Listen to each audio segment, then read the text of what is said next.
Tarif bea materai 6.000 dikenakan atas dokumen: 1. Surat perjanjian dan surat lainnya antara lain surat kuasa, surat hibah, dan 2. Akta-akta notaris termasuk salinannya. 3. Akte yang dibuat oleh pejabat akte tanah PPAT termasuk rangkap-rangkapannya. 4. Surat yang memuat jumlah uang lebih dari 1 juta rupiah.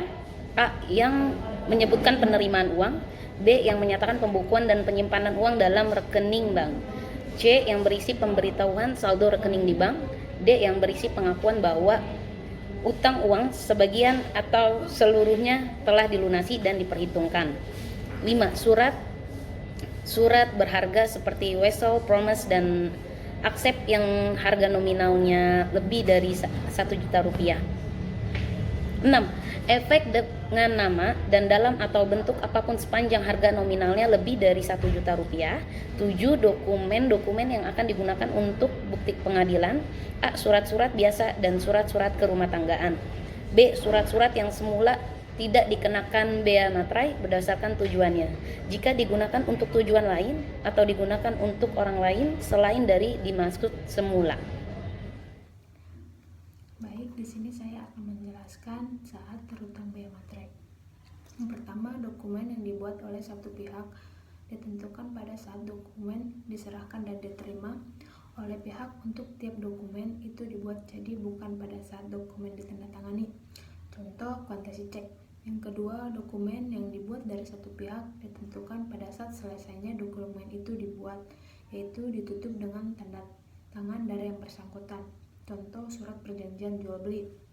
Yang ketiga, dokumen yang dibuat di luar negeri ditentukan pada saat digunakan di Indonesia. Yang kedua, pihak yang terhutang bea materai. Pihak yang terhutang bea materai adalah pihak yang menerima atau yang memperoleh manfaat dari dokumen tersebut, kecuali ditentukan lain oleh pihak-pihak yang bersangkutan. Yang materi selanjutnya, cara pelunasan bea materai. 1. Dengan menggunakan benda materai, yaitu materai tempel. Yang kedua, kertas materai. Yang kedua, topik dengan cara lain yang ditetapkan oleh Menteri Keuangan. Cara menggunakan benda materai. Pertama, materai tempel. 1. Direkatkan seluruhnya utuh dan tidak rusak. Yang kedua, direkatkan di tempat di mana tanda tangan akan dibubuhkan. Yang ketiga, pembubuhan tanda tangan, yaitu memiliki syarat-syarat seperti disertai tanggal, bulan, dan tahun dengan tinta atau yang sejenisnya. Pelanggaran ketentuan di atas dianggap tidak bermaterai. Kertas materai yang sudah digunakan tidak boleh digunakan lagi. Sekian penjelasan dari saya, akan dilanjutkan oleh teman saya. Terima kasih. Sampaikan materi tentang pihak yang terhutang bea materai, yaitu pihak yang menerima atau yang memperoleh manfaat dari dokumen, kecuali ditentukan oleh pihak-pihak yang bersangkutan. Cara pelunasan bea materai. Pelunasan bea materai dengan pemateraian kemudian dilakukan dengan menggunakan materai tempel atau surat setoran pajak.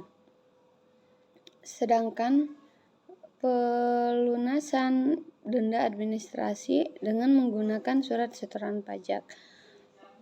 Cara menggunakan benda materai.